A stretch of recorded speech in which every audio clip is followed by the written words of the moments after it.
Hi, my name is Jeanne Stinchcomb, and I'm a professor here in the School of Criminology and Criminal Justice at Florida Atlantic University.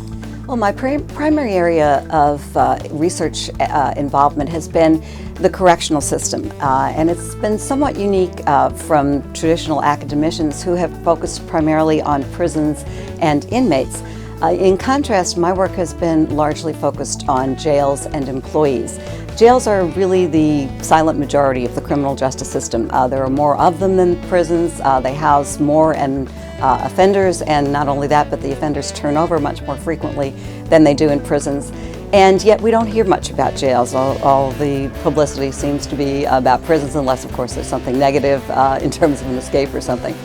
But so I have focused, as I say, primarily on jails, and within jails primarily on staff. Because really it doesn't matter what kind of sophisticated technology you have, or bricks and mortar, or programming, or whatever, unless you have truly qualified staff to implement it. And staff really make the difference in a correctional facility. They make the difference between a facility where you're just biding time or a facility where you may actually be doing something productive with your life behind bars. This is not just important, but truly critical. Not just because staff are so influential within correctional facilities. Staff breathe life basically into correctional facilities. But also because of the widespread implications that they have. I mean, it is the staff who truly determine the level of care, custody, and control that we're going to have in our correctional facilities.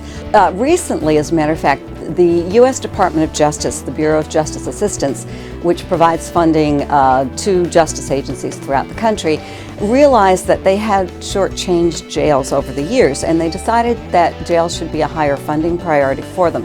So I was involved in a project over the past several years to help the Department of Justice, specifically the Bureau of Justice Assistance, identify priorities for funding in local jails.